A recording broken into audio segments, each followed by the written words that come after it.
질문을 던지면 질문에 대한 대답을 우리가 할 수 있어야 되는데 본문을 대하면서 몇 가지 질문을 던지게 됩니다. 그리스도인은 왜 우상 숭배에 참여하거나 우상의 제물은 먹어서는 안 되는가?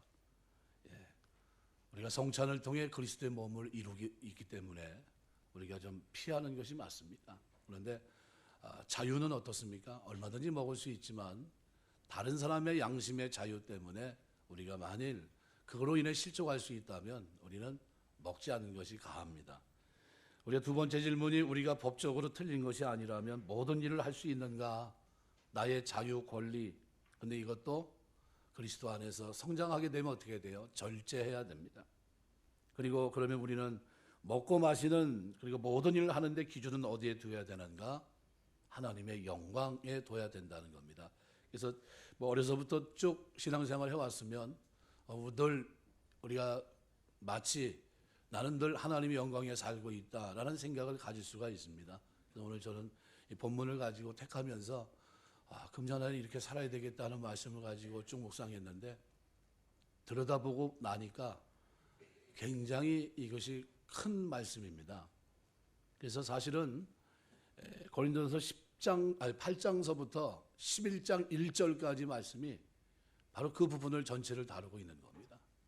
우상 숭배, 즉 특별히 우상의 음식을 왜 먹지 말아야 되는가 서부터 시작해서 그럼 어떻게 사는 게 맞는가 그 문제를 다루고 있습니다. 그런데 놀라운 것은 우리가 성찬을 통해 그리스도의 몸과 피를 대하면서 우리가 그리스도의 십자가의 고난에 우리가 참여하는 사람이 됐기 때문에 이제는 내 멋대로가 아니라 나에게 주어진 자유가 오히려 다른 사람들의 양심을 젖어가지 않고 그들에게도 도움이 될 수 있는 이런 삶을 살아가야 된다는 겁니다.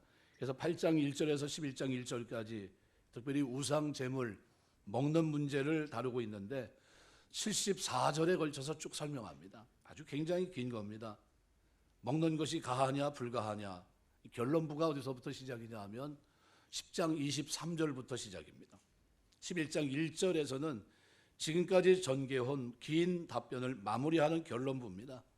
그래서 결론부에 가서 우상제물 먹는 문제와 아디아포라 문제에 대해서 바울의 견해가 드러나 있습니다. 아디아포라라는 말은 그 자체가 절대적 선이나 악의 문제는 아니지만 거기에 임하는 사람의 자세, 판단, 상황에 따라서 선과 악의 문제가 제기될 수 있는 이런 것을 우리가 아디아포라라고 합니다. 그래서 그 그리스도로 무관심한 것, 하나님께서 명령하시지도 그렇다고 금하시지도 않은 많은 행동들을 가리키는 그 말을 보통 우리가 아디아포라라고 보통 얘기합니다. 선, 악과 관련되지도 않았을 뿐만 아니라 구원의 문제와도 관련이 되지 않은 것, 성도 각 개인의 경건의 사색에 의한 어떤 결단, 그죠? 이런 것들을 자기 자유에 맡겨야 되는 이런 문제들, 이걸 아디아포라라고 합니다. 그래서 오늘 8장서부터 시작되어 있는 이 11장 1절까지의 이 말씀은 결론부에 가서 사도 바울이 아주 특정한 목적을 가지고 전달해주고 있는데 바로 교차 대꾸 구조로 되어 있습니다. 그래서 그 내용을 한번 자막을 한번 잠깐 띄워줘 보시죠. 그래서 이 교차 대꾸 구조는 중간에 있는 저 M을 강조하는 겁니다. 그래서 A, B, M, B-A- 이렇게 되어 있어요. M을 강조하는데 A와 A-를 강조하고 B는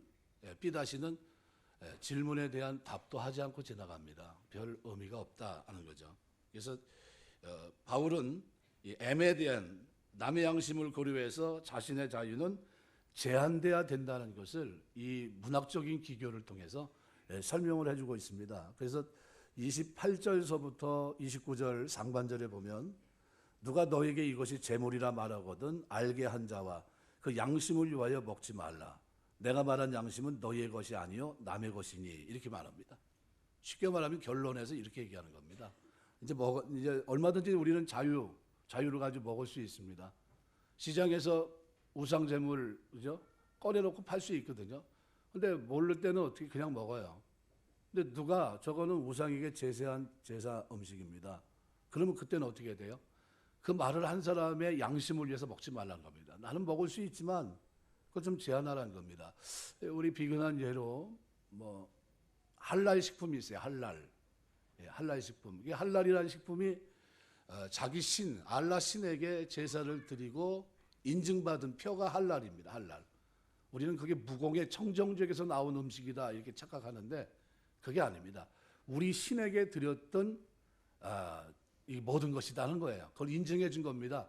이거는 우리 신에게 드린 거고 그걸 우리가 허락해 준다. 그래서 이슬람 그 선지자들이 거기에 대해서 어떻게 해요?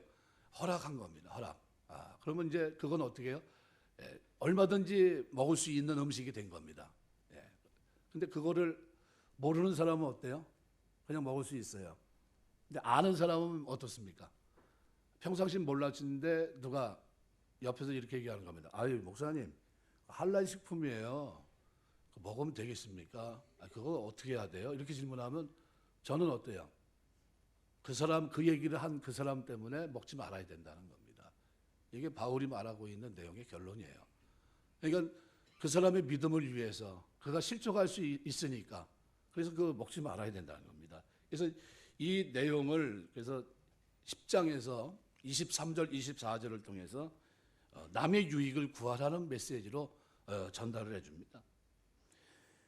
남의 양심을 고려해서 개인의 자유는 제한돼야 된다는 것을 가장 중심에 위치하고 우상 제물을 먹는 문제나 또 아디아포라 이 문제에 있어서 우선적으로 고려돼야 될 사항은 내 양심, 내 자유가 아니라는 겁니다. 내 권리가 아니고 남의 양심, 남의 자유, 남의 권리라는 겁니다.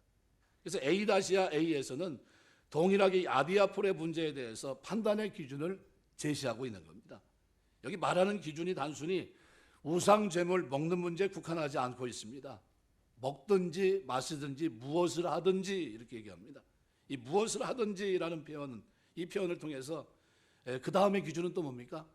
다 하나님의 영광을 위해 하라. 다 하나님의 영광을 위해 하라는 겁니다. 이 초점은 어디 있어요? A와 A 다시 그리고 M에 있는 겁니다. B와 B 다시는 그거는 거론하지 않아요. 그래서 A에서는 남의 유익을 위해서 하라. A 다시에는 하나님의 영광을 기준으로 내세웁니다. 이 아디아프라 문제에 대해서 결정을 내리는 기준은 자신이 아니라 이웃 그리고 마침내 하나님의 관점으로 승화시키고 있어요. 우리가 예수를 믿으면 처음엔 어떠세요? 나 중심입니다. 그런데 조금 신앙이 들어가면 다른 사람을 좀 돌아봐요. 신앙이 더 깊어지면 하나님의 영광을 생각합니다. 여러분 신앙이 하나님의 영광을 생각하며 결정할 수 있는 신앙이 되시기를 주의 이름으로 축원합니다.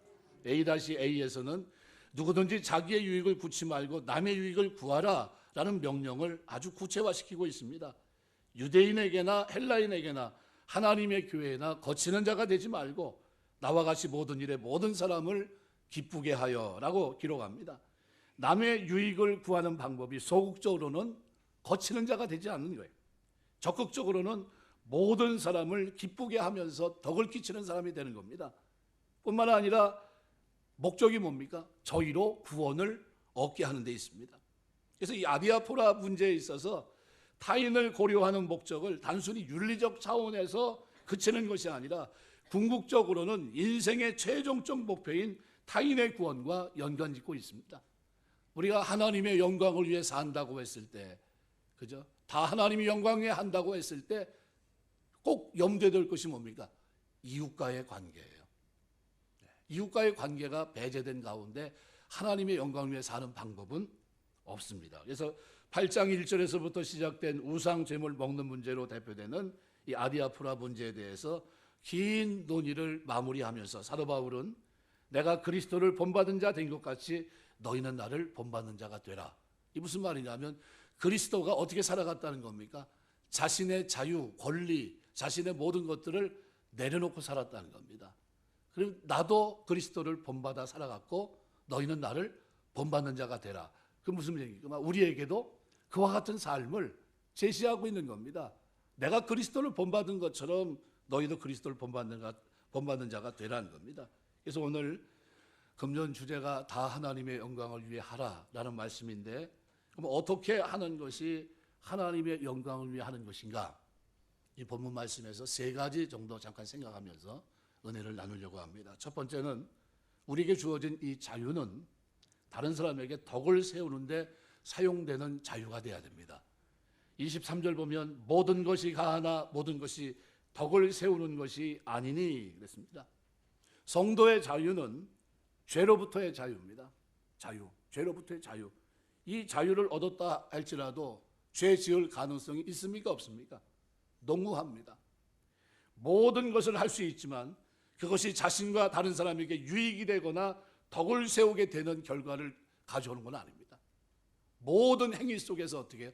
잘못 살아갈 수 있고 그 행위를 통해서 상처를 줄 수 있습니다.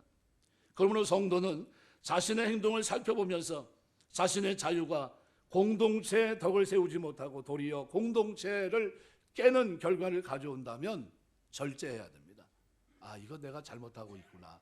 그죠? 잘못된 것. 아울러 우리는 우리의 자유를 다른 사람의 유익을 위해서 공동체 덕을 세우는데 사용해야 됩니다. 그래서 바울은 24절에서 누구든지 자기의 유익을 구치 말고 남의 유익을 구하라 이렇게 얘기합니다. 하나님이 우리를 자유케 하신 목적입니다. 목적이 뭡니까? 자기 유익을 구하지 말고 남의 유익을 구하라. 여기 23절은 덕을 세우라. 이 덕을 세운다는 말은 오이코도메라는 말인데 건축물이나 건축 행위를 지칭하는 말입니다. 저희 교회를 지을 때 아주 열심히 했습니다. 열심히 했고 자포처럼 일을 했어요. 그래서 나중에 누가 와서 이 교회가 언제 지어집니까? 물어보시더라고요. 한참 설명을 해줘요. 한참 설명하다가 이제 가면서 믿는 분이 그럽니다. 교회 목사님이 누구예요? 그러면 접니다. 그러면 반바지에 얼굴 시커매가지고 그래가지고 있으면 깜짝 놀래요. 목사님이세요? 그럽니다. 예. 그리고 이제 가셨는데 그때 건축할 때 보시면 건축하는 게 이게 쉬운 게 아닙니다. 일머리를 모르면 일의 순서가 있더라고요. 그걸 모르면 했던 거 다시 뜯어야 돼요. 그래서 다시 앞에서부터 해나가야 됩니다. 건축이 이게 순서대로 하나하나 이렇게 하면서 올라가야죠. 이걸 해놨는데 만약에 전기 배선이 안 들어가 있으면 다음 공정으로 못 나갑니다. 이게 아주 굉장히 세밀하더라고요.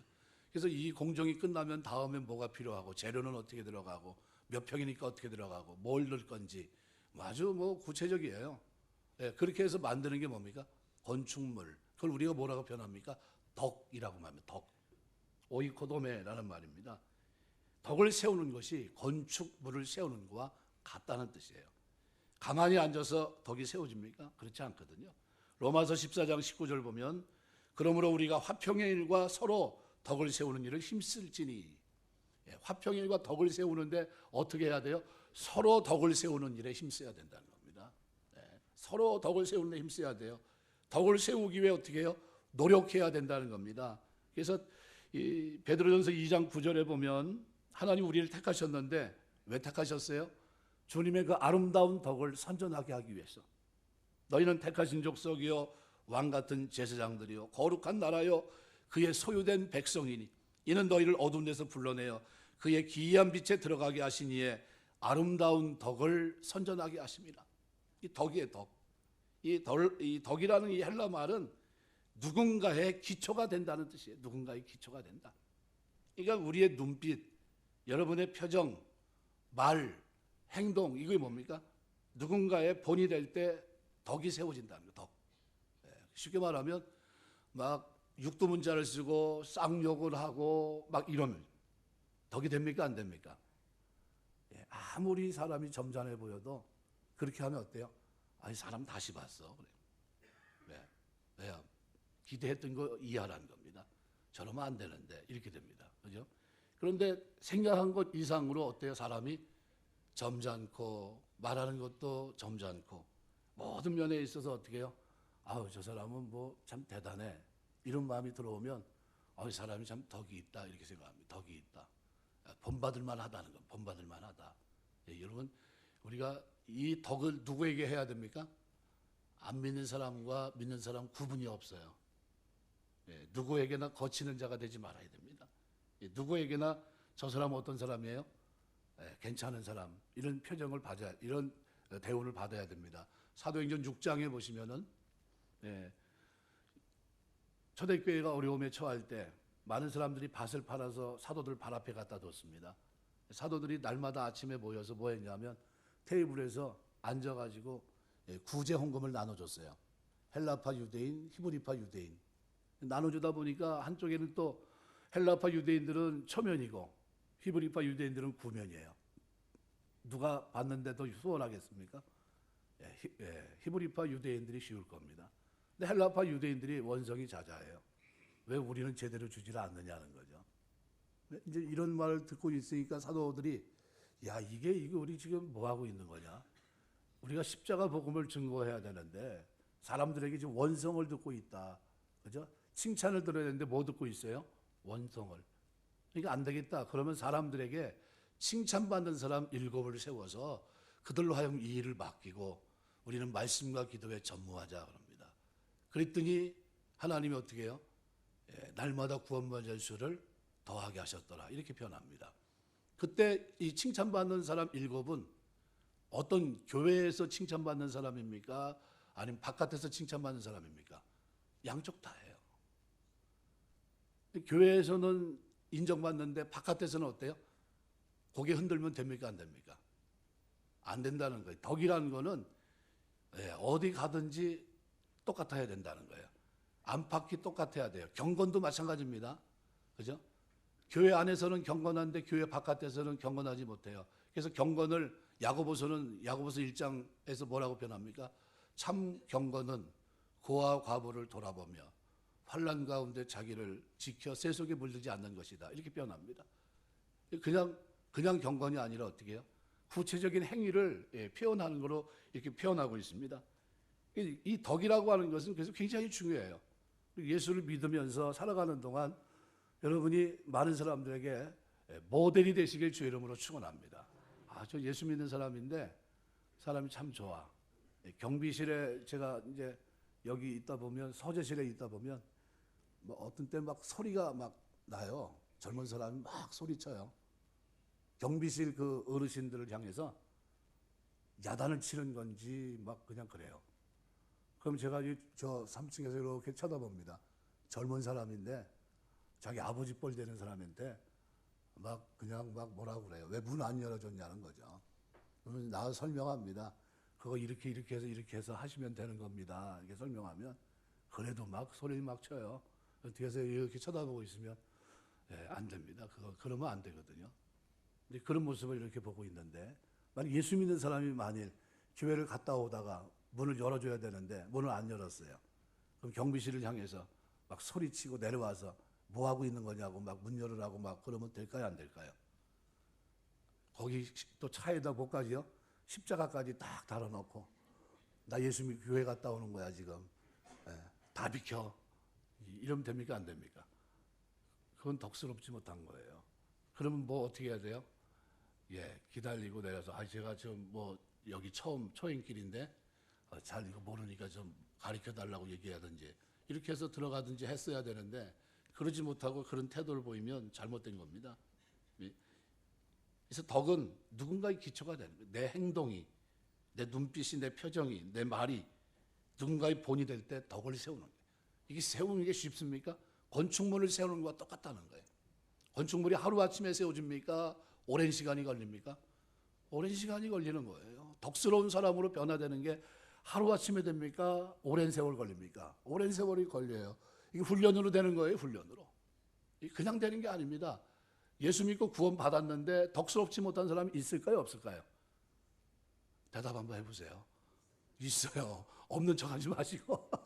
있습니다. 그러면 사회에서도 거치는 사람이 있을까요, 없을까요? 있어요. 저런 사람이 다 있어. 하는 사람이 있을 수 있다는 겁니다. 그거는 신앙생활을 잘하는 겁니까, 못하는 겁니까? 하나님 피로 값주고 사서 성찬에 참여해서 그리고 십자가의 은혜 속에서 그 십자가의 고난을 생각하며 살아야 될 하나님의 백성이 그 은혜가 충만한데 그런데 그렇게 살지 못하는 거예요. 잘못 사는 겁니다. 그래서 24절은 누구든지 자기의 유익을 구하지 말고 남의 유익을 구하라. 나보다 상대를 돌아보는 사람이 돼야 된다. 두 번째는 무엇을 하든지 주의 영광을 위해서 결정해야 됩니다. 오늘 31절은 그런즉 너희가 먹든지 마시든지 무엇을 하든지 다 하나님의 영광을 위해 하라. 이거는 먹고 마시는 문제뿐만 아니라 다른 일에서도 마찬가지입니다. 다른 일에서도 하나님의 영광을 생각하는 것이 먼저라는 겁니다. 서류문답 1문은 이렇게 말합니다. 사람의 제일 되는 목적이 무엇이냐라고 묻고 하나님을 영화롭게 하고 그를 영원토록 즐거워하는 것이다. 이렇게 대답을 합니다. 무엇을 하든지 다 하나님 영광을 위해 하라. 이것은 성도된 사람들의 삶의 가치고 행동 강령입니다. 이것에 준해서 움직여야 돼요. 이것에 준해서 생각해야 됩니다. 이것에 준해서 결정하셔야 돼요. 고린도 교회가 우상 제물을 먹는 문제가 발생했습니다. 그것 때문에 신앙이 흔들흔들 거려요. 어떤 사람은 먹어도 된다, 어떤 사람은 먹으면 안 된다 얘기합니다. 어떤 사람은 양심에 네가 신앙 양심이 있으면 어떻게 그럴 수 있냐 얘기합니다. 바울은 결론적으로 뭐라 얘기합니까? 내 양심을 생각하지 말고 다른 사람의 양심을 위해서 네가 먹지 말라 이렇게 얘기합니다. 내가 많이 먹을 수 있지만 나는 자유자지만 내 권리를 내려놓으라는 거예요. 그 자유를 내려놓으라는 겁니다. 그리고 절제하라는 겁니다. 그리고 이것이 그리스도께서 보이신 본이라고 표현하고 있고 내가 그렇게 살아왔다고 얘기합니다. 그럼 우리도 어떻게 살아야 돼요? 그렇게 가야 된다는 겁니다. 그렇게. 나는 자유롭지만 그러나 자유롭지 못한 사람이 상처를 입을 수 있다면 그가 구원받는데 문제가 된다면 하지 말아야 된다는 거예요. 이것이 행동 강령입니다. 고린도 교회가 우상제물 먹는 문제 이것 때문에 많이 고민하고 다퉜어요. 그래서 오늘 8장에서부터 10장까지 이것을 기록한 겁니다. 왜 그랬을까요? 하나님의 영광을 생각하지 않고 자신의 기쁨, 만족을 위해서 생각한 겁니다. 아니 다른 사람이 뭐라고 해도 나하고 뭔 상관이 있어? 그냥 나는 나지. 내 자유인데 누가 뭐라고 그래? 내 신앙은 아무 문제 없는데 이겁니다. 이건 자기예요. 근데 이건 하나님 올바르지 못해요. 아디아코라로 얘기하면 이거는 잘못된 겁니다. 왜요? 상대방의 양심을 무너뜨리는 겁니다. 최초의 아담과 하와가 하나님께 범죄했는데 하나님 뭐라고 얘기했습니까? 이 생명나무 보라고 그랬으면 보지도 말라 그랬거든요. 그런데 어떻게 해요? 사단은 와서 교묘하게 바꿔버려요. 그게 아니야. 보고 먹으면 네가 하나님처럼 되니까 못 보게 한 거야. 그 말씀의 뜻을 바르게 알아야지. 그래가지고 그걸 미혹돼서 어떻게 먹어버립니다. 근데 그때 아담과 하와가 하나님께 범죄하게 됐을 때 하나님의 영광을 생각하면서 뭘 생각했어야 됩니까? 주신 말씀을 생각했어야 돼요. 주신 말씀을 생각했다면 하나님 어떻게 해요? 쳐다보지도 말라고 했거든요. 먹지도 말라고 그랬고. 그러면 쳐다봐야 됩니까? 쳐다보지 말아야 돼요. 먹어야 됩니까? 먹지 말아야 돼요. 왜요? 하나님이 주신 말씀이니까. 그런데 하나님의 영광을 생각하기보다는 자신의 이기적인 만족, 기쁨을 위해서 자신이 하나님처럼 된다고 하는 말에 깜빡 속아서 미혹돼서 낚싯바늘에 걸려서 사단의 미혹에 넘어진 거예요. 그래서 원죄 틀 속에 빠지게 된 겁니다. 이게 얼마나 안타까워요. 마찬가지입니다. 베드로전서 4장 11절에 보니까 그래서 사도 베드로는 이렇게 얘기합니다. 만일 누가 말하려면 하나님 말씀을 하는 것 같이 하고 누가 봉사하려면 하나님이 공급하시는 힘으로 하는 것 같이 하라. 이는 범사에 예수 그리스도로 말미암아 하나님이 영광을 받으시게 하려 함이니 그에게 영광과 권능이 세세 무궁토록 있느니라. 이렇게 표현합니다. 우리가 뭘 하든지 하나님의 영광을 위해서 해야 돼요. 그것이 기초가 되어야 된다는 겁니다. 그래서 32절은 이렇게까지 얘기해요. 유대인에게나 헬라인에게나 하나님의 교회나 거치는 자가 되지 말고 걸림돌이 되지 말라는 거예요. 이게 누구예요? 유대인, 헬라인, 하나님의 교회는 쉽게 말하면 모든 사람을 총칭한 말입니다. 교회에 속한 사람이나 세상에 속한 사람 모두에게 거치는 자가 되지 말라는 거예요. 주의 영광을 산다고 하면서 교회에서는 거치는 자가 되질 않았는데 세상에서는 거치는 자가 돼서는 안 돼요. 교회에서는 아무런 문제가 없는데 바깥에서는 손가락질 받고 있으면 안 된다는 거예요. 여기서도 의인이면 바깥에서도 의인이 되고 여기서부터 거룩한 사람이면 바깥에도 거룩한 사람이 돼야 돼요. 여기서 거룩한 사람이 바깥에서는 개짜 나오고 막 그러면 안 돼요. 저거 안 돼. 그러면 안 되는 겁니다. 문제가 있는 거예요. 왜요? 잘못 살아가는 겁니다. 예수 믿으면서 전에는 싸움을 잘했어도 이제는 어때요? 싸움하는 거 져야 되는 겁니다. 왜요? 하나님 영광에 살아야 되니까. 거치는 자가 되지 말아야 되니까. 우리가 하나님 섬기면서 사는 동안 금년에 영광 위에 살려고 할 때 거치는 자가 되지 않게 되시길 주 이름으로 축원합니다. 하나님의 복음이 증거돼야 되고, 그죠? 그래야 되는데 내 삶이 다른 사람에게 거치는, 아유, 저 사람이 예수 믿으면 안 믿을 거야. 이건 뭡니까? 복음되지 못하게 하는, 거치는 자가 된 겁니다. 왜? 뭐가 잘못입니까? 복음에 문제가 있습니까? 하나님께 문제가 있습니까? 그게 아니에요. 복음을 믿었다고 하는 그 사람이 하나님 영광에 살지 않고 있는 거예요. 하나님 영광을 어떻게 해요? 모욕하고 있는 겁니다. 저 사람이 믿으면 난 안 믿어. 그러면 어떻게 해요? 잘못 살아가는 거예요. 교회에서 사랑과 용서 그리고 배려 이런 것들을 행하면서 한다면 사회에서도, 여러분 친구들 속에서도 그렇게 살아야 됩니다. 교회가 한 지역에 세워진 것은 그 지역 사람들을 섬기고 그들의 참 이웃이 되겠다는 뜻을 담고 있는 겁니다. 교회는 하나님의 영광을 위해서 모든 사람들을 배려하는 거예요. 그래서 우리 약한 사람들을 여러분이 자꾸 돌아보셔야 돼요. 그게 뭡니까? 덕이에요. 덕. 덕을 세워야 돼요. 저분은 교회 다니시는 분인데 힘들게 일하는 사람이 있으면 뭐라도 음료수라도 하나 갖다 주시는 분이야. 그게 뭐예요? 그 사람의 얼굴에 저건 진짜 배워야 돼 하는 것들을 누가 해야 됩니까? 우리가, 하나님 영광에 사는 우리가 해야 됩니다. 거치는 행동은 어떻게 해야 돼요? 거치는 행동은 삼가해야 돼요. 전에는 자기 멋대로 막 했지만 이제는 하나님 영광에 사는 동안에는 거치게 하는 행동들은 어떻게 해요? 삼가해야 돼요. 저분이 옛날에는 믿기 전에는 그냥 말 그대로 매일 만나는 사람마다 싸웠는데 교회가 좀 뭐가 있긴 있나 봐. 갔더니 사람이 좀 달라졌어. 어떻게 저렇게 180도 달랐지? 360도 달라진 거 원점이에요. 그런데 180도는 어떻게 해요? 완전히 바뀐 거예요. 완전히 바뀌게 되시길 주의 이름으로 축원합니다. 근데 예수 믿긴 믿었는데 360도 원점에서 사신 분이 있어요. 분명히 구원받았다고 자기 입으로는 얘기하고 기뻐하는데 삶에 뭐가 있어요? 거치는 모습이 있어요. 배려하질 않아요. 바울이 지금 음식 먹는 문제, 다른 문제에서도 그 문제가 눈에 확 들어오는 겁니다. 그러니까 바울이 이 문제를 가지고 그냥 지나갈 수 없으니까 그 당시에 문학적인 기교인 교차 대꾸 구조를 가지고 그거를 쭉 설명한 거예요. 74절이란 긴 절을 통해서 설명한 겁니다. 설명하면서 마지막 가가지고는 23절부터는 아주 그냥 노골적으로 얘기를 한 겁니다. 노골적으로, 결론적으로. 이렇게 해야 된다, 이렇게 해야 된다. 입에다 넣어준 겁니다. 거치는 자가 되지 말고 덕을 세우는 자가 되라. 이웃을 배려하며 그렇게 살아. 이게 하나님 영광에 사는 거랍니다. 마지막으로는 남을 위해 자신의 자유와 권리를 절제해야 됩니다. 그래서 오늘 11장 1절은 모델이신 그리스도를 말합니다. 예수 그리스도는 하나님이십니다. 하나님의 영광의 본체시고 창조주 하나님이십니다. 만물에 대한 절대 주권을 가지고 계시고 당신의 뜻대로 무엇인지 할 수 있습니다.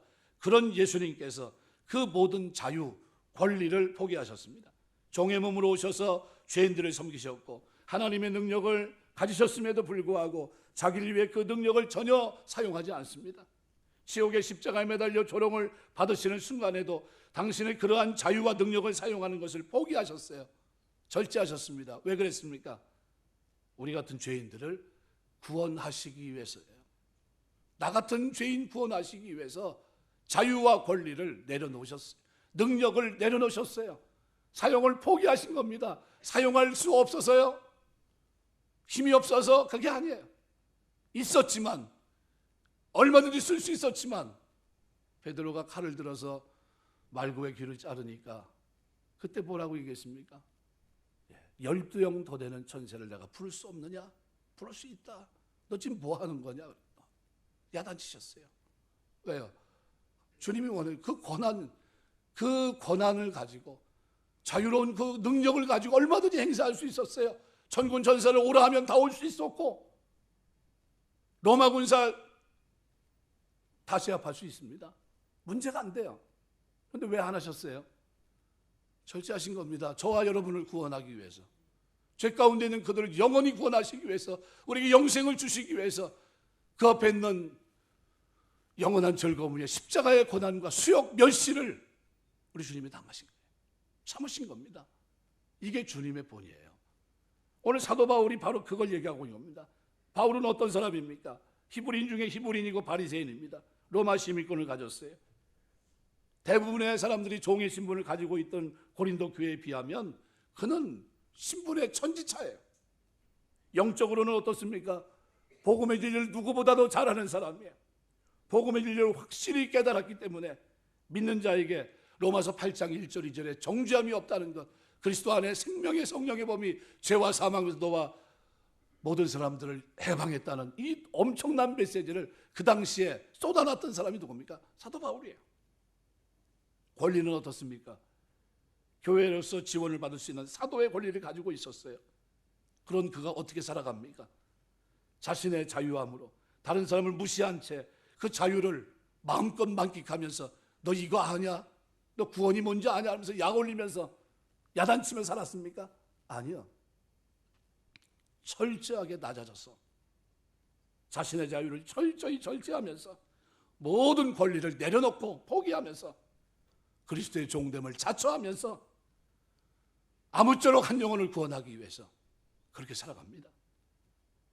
나 같은 죄인 구원하기 위해서 약한 자를 만나면 약한 자가 되고, 율법 없는 자를 만나면 자기는 율법이 있지만 율법 없는 자의 모양을 가지고 어떻게 해서라도 그가 구원받을 수만 있다면 자신의 모든 권리와 자유를 내려놓고 절제했던 거예요. 그게 바울의 삶입니다. 바울이 자신이 그리스도를 본받는 자 되었다고 했는데 이 말은 그리스도가 자기 자유 절제 모델이 되었다는 거예요. 자기 자유와 권한, 여기 절제 모델이 그리스도라는 거예요. 자기는 어떻게 살았어요? 자기도 그렇게 살았다는 겁니다. 그리스도의 모범을 따라 복음 전파를 위해 자신이 가지고 있던 자유와 권리를 절제했습니다. 포기했습니다. 예수 그리스도는 바울의 모범이고 우리의 모델이십니다. 그리스도를 따르는 그리스도인들, 그들의 모델이에요. 사도 바울은 우리의 본입니다. 그리스도를 본받아 덕을 세우고 이웃을 구원하기 위해 우리의 자유와 권리를 절제할 수 있어야 된다는 메시지를 3장에 걸쳐서 얘기하고 있는 거예요. 3장에 걸쳐서. 내가 그리스도를 본받은 것 같이 너희는 나를 본받는 자가 되라. 저는 제가 설교하면서 그렇게 생각해요. 제가 마지막에 이 말을 할 수 있을까? 내 인생이 다 끝나고 내 목회길이 다 끝나는 그 마지막에 내가 이렇게 살았으니 너희는 나를 본받는 자가 되라라는 말을 과연 내가 하면서 끝날 수 있을까? 자신이 없어요. 근데 오늘 바울은 이 말을 하고 있어요. 내가 그리스도를 본받은 것 같이 너희는 나를 본받는 자가 되라. 다 하나님의 영광을 위해라. 덕을 세우고 거치는 자가 되지 마라. 이것이 그의 삶 속에 녹아 있는 겁니다. 말로만 하고 있는 것이 아니에요. 그의 삶에 그대로 녹아 있고 그 삶을 이렇게 지금까지 살아왔다는 것을 보여주고 있어요. 이렇게 살아갔던 힘과 원동력이 어디 있을까? 저는 성찬에 있다고 봅니다. 고린도서 10장 16절에 보니까 우리가 축복하는 바 축복의 잔은 그리스도의 피에 참여함이 아니, 우리가 떼는 떡은 그리스도의 몸에 참여함이 아니냐.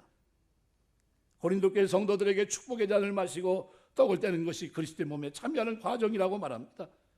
사단은 뭘 그렇게 눈치를 봐, 넌 자유야, 내 맘대로 해 라고 우리 귀에 속삭이지만 성숙한 그리스도인은 그렇게 살지 않습니다. 상대방을 배려할 수 있어야 되고 마음을 살펴야 되고 철없을 때는 나 하고 싶은 말 다 하고 싶은 대로 다 하고 살지만 철이 들면 주위를 돌아봐요. 단순히 사람들의 시선을 의식하며 눈치 보는 차원이 아니라 모든 생각과 관점이 이타적으로 변하고 그리스도의 피와 몸에 참여함으로 한 몸이 됐다는 이 사실 앞에 감사합니다. 내가 그리스도의 사람이 됐구나. 하나님의 사람이 됐구나. 그러면 하나님의 영광을 위해 살아야 되는데 그것을 확인하는 것이 성찬식이에요. 성찬. 내가 하나님의 영광에 위해 살려고 합니다. 성찬식은 그리스도의 피와 몸에 참여하는 자리입니다. 떡이 떼어진다. 떡을 떼다라고 하는 이 동사 헬라 말은 찢겨지다, 부서지다라는 의미예요. 주님의 몸이 찢겨지고 부서진 십자가 고난에 우리가 참여하는 것을 상징하는 것이 성찬이에요. 성찬. 어떻게 우리가 주님의 십자가의 고난, 떡을 떼는 그 자리에 참여할 수 있습니까? 덕을 세우고 거치는 삶에서 돌아서서 하나님의 영광을 위해서 내 자유와 권한을 내려놓고 절제할 때 이것이 그리스도를 본받는 삶이고 하나님의 영광을 위해 사는 삶이에요. 이것이 우리가 살아내야 될 삶입니다. 살아내야 될 삶. 내가 예수를 믿는 그 순간 하나님 영광에 산다고 뭐 똑같이 일성을 가지고 나는 하나님 영광에 살겠습니다 얘기했지만 하나님 영광의 삶으로 나가지 못하는 이유는 내가 가지고 있는 자유와 권한을 내려놓을 생각이 없기 때문이에요. 절제할 생각이 없기 때문이에요. 근데 바울은 나는 내가 가지고 있는 자유와 권한을 내려놨고 나는 절제했다는 거예요. 그리고 너희는 나를 본받으라 말합니다. 내가 너희가 어떻게 살아갔는지를 보고 너희도 그와 같은 삶을 살아가라고 말씀하고 있는 겁니다. 말씀을 맺겠습니다. 인디언 전래 동화에 보면 한 추장이 세 아들을 데리고 다음 추장 자리를 세워야 되겠는데 그래서 누굴 선택할까 고민하다가 산으로 사냥을 갑니다. 산으로 사냥을 갔는데 첫째 아들이 물어봐요. 뭐가 보이냐? 아들이 그럽니다. 하늘이 보이고 숲이 보입니다. 두 번째 아들이 물어봤어요. 뭐가 보이냐? 숲이 보이고 독수리가 보입니다. 세 번째 아들에게 물어봅니다. 너는 뭐가 보이냐? 독수리가 보이고 두 날개가 보이고 가슴에 흰 털이 보입니다. 쏴라 그랬어요. 세 번째 아들이 화살을 쏴서 독수리를 잡았어요. 추장 자리를 누구 줬을까요? 세 번째 아들 줍니다. 왜요? 사냥 갔는데 목표가 뭐 하러 간 겁니까? 사냥 간 거예요. 하나님의 영광을 위해서 다 해야 되는데 목표가 뚜렷해야 됩니다. 내 삶의 정체성이 뚜렷해야 돼요. 덕을 세우고 거치는 자가 되지 말고 하나님의 영광을 위해서 절제하는 거예요. 자유와 권한을 내려놓고 절제하는 이 삶, 이것이 그리스도를 본받는 삶이고 이것이 하나님께서 우리에게 요구하는 하나님의 영광을 위해 살라는 메시지입니다. 금년 한 해 우리가 하나님 영광에 사는 여러분 되시길 주의 이름으로 축원합니다. 앞으로 살아가는 날들 속에 하나님 영광 위해서 여러분이 좀 생각하고 덕을 세우고 고치는 자가 되지 말고 자유와 권한을 내려놓고 절제하면서 하나님이 기뻐하시면 저는 되겠습니다. 그래서 저는 성경을 보면서 갈라디아서 말씀을 늘 기억해요. 사람을 기쁘게 하랴 하나님을 기쁘시게 하랴. 내가 사람을 기쁘게 하는 자면 하나님의 종이 아니니라. 여러분 우리는 하나님의 종이에요. 누굴 기쁘게 해야 됩니까? 하나님을 기쁘게, 하나님의 영광을 위해, 하나님의 영광을 위해 다 해야 됩니다. 거치는 자가 되지 마시고 덕을 끼치는 자가 되시고 덕을 끼치는 것이 아무리 어려워도 서로 덕을 끼치는 그 일을 해야 되고 절제하면서 나의 권한을 내려놓고 하나님이 영광 받으시면 됩니다. 하나님이 알아주시면 됩니다. 금년 안에 부족하지만 제가 믿음으로 살겠습니다. 하나님 내가 성찬에 참여한 십자가의 고난 떡을 떼는 심정을 가지고 제가 덕을 세우고 거치는 자가 되지 않고 자유와 권한을 내려놓고 절제하면서 하나님 영광에 살겠습니다. 이 다짐이 저 여러분의 마음속에 새겨지고 그렇게 사시는 저 여러분 다 되시길 주의 이름으로 축원합니다. 기도하겠습니다.